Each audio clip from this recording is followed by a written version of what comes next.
I've been on a health journey for probably, I would say I've been on a health journey for the past 5 years. Let me think. My friend Angie basically suggested to me that I need to call it a health journey, not just a journey or weight loss, because it was more of a health thing. The weight loss thing was just a happy not really an accident because I still worked on it.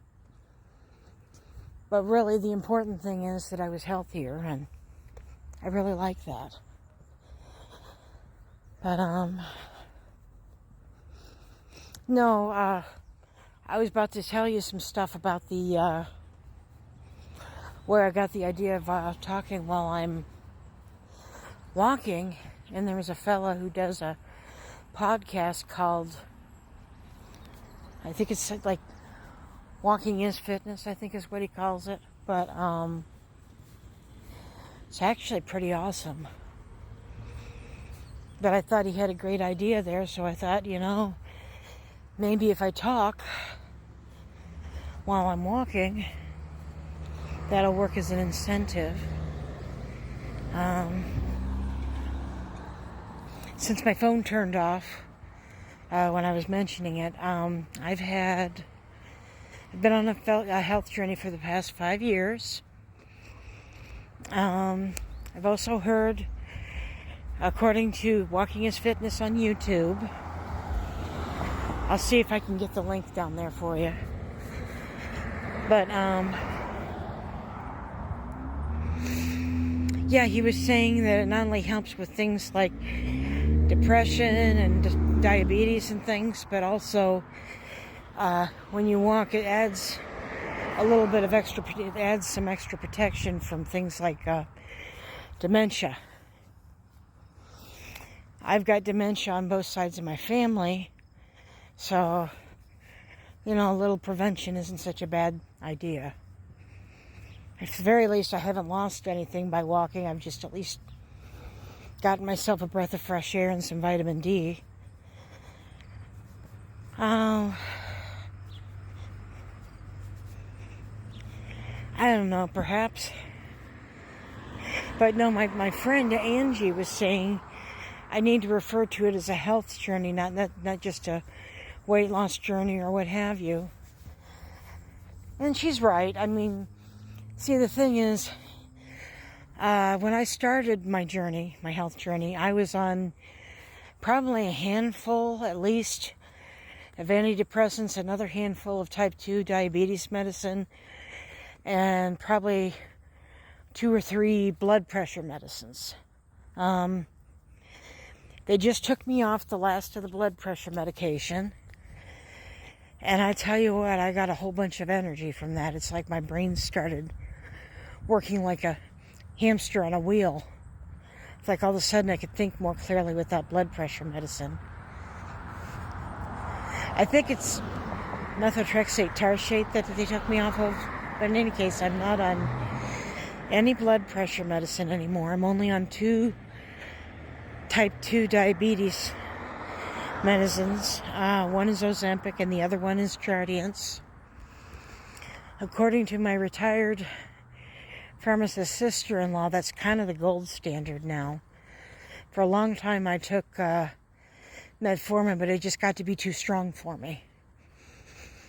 And, I just was making it so I couldn't eat anything at all.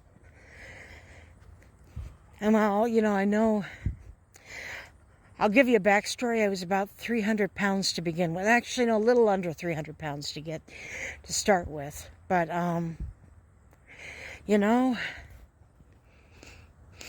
just so grateful for every day. I know people get tired of hearing me talk about this and stuff, but, I'm just so grateful that the Lord gave me another chance, I mean, before I couldn't breathe. I was cranky. I was angry all the time because I didn't like myself very much. I mean, I was constantly tripping because I had no muscle in my legs. And it was, a lot to carry around. and I couldn't breathe. That was courtesy of 2 times I was sick. One time with a car accident, and that compromised my lungs. But then when I had pneumonia for about 4 months a few years ago, that did it too. About maybe, I'm trying to guess, maybe between 6 and 8 years ago was the pneumonia. And the car accident was way before that. But yeah, just try to. Now I can breathe and everything, and before I couldn't. We actually had an otolaryngologist or whatever, I can't pronounce it right. He was Dr. Kim, and he was at the Ohio State University. But he moved, I think, back to California because the winters are just too cold here, and I'm wondering if maybe he had family, perhaps. But yeah, if you happen to find a Dr. Brandon Kim in California, I can't remember if it's San Francisco or not, but it's in California, and if you need an otolaryngologist, you know, he's your man. He actually was able to convince me that to lose weight, although I just started the semaglutide anyways. I was on Victoza originally, but he kind of made it sound like it was my idea to lose some weight, and you know, I gotta give a person respect for that they're able to convince somebody to do it and make them think it's their idea. I mean, that's quite a handy tool to have in your toolkit. But yeah, he was awesome. Wonderful bedside manner, sense of humor, and he knows what he's doing. And he's able to be a diplomat. I mean, what more could you ask for? Well, that, and he knows quite a bit about, you know, the throat and everything. Yeah, he told me my last visit, I think I have like half the esophagus size, possibly, of maybe a preteen, I'm guessing, child. I'm not sure. In any case, I guess I'm not as worried about how big my esophagus is, as long as I can swallow and breathe and everything else. I just gotta pay attention, you know. If I can't breathe, it's best off to just listen to my body and stop instead of pushing onward.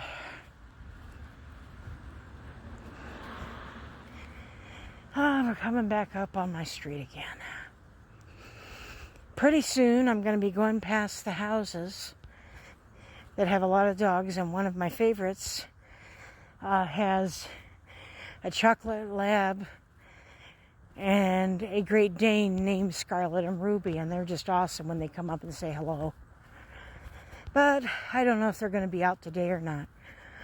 It's supposed to be hot today and during this weekend, so they may be worried about the dogs being out in this heat, or it's just not a convenient time. Either could be the case. Yeah, seeing their dogs makes me really want another dog, but I don't think we're ready for another dog yet. We have 2 kitties, and we love our boys, but, you know, taking on a dog is quite a responsibility. I mean, you have to consider shots and spaying or neutering, things of that nature, and pretty much it was ground into me from early childhood that we always have our animals fixed. Any animal that lives in the house that's, yeah, obviously not a human, but you know, if you can, you got to get them fixed. It's just the way we did things. I mean, even we had a full-blooded blue heeler once named Foster, and I don't think he had papers anyways.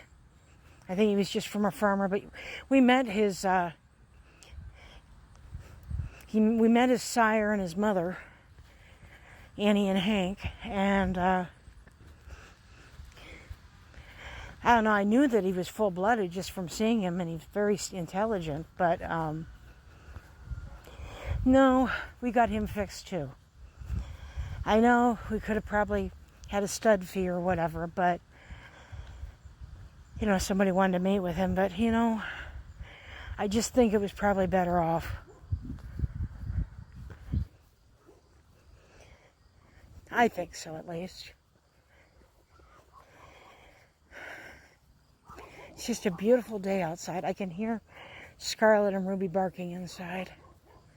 Probably letting their parents know that somebody's outside. Stranger in the yard. At least we think it's a stranger we can't see.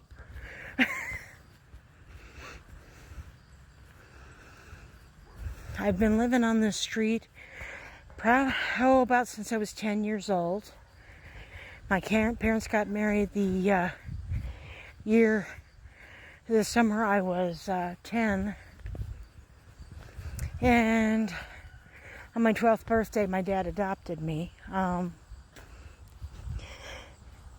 know, to me, he's my real dad because he raised me and he sweat over me and he did just about, he did everything that a real dad does and more. So I feel like he should have the honor of being called my dad.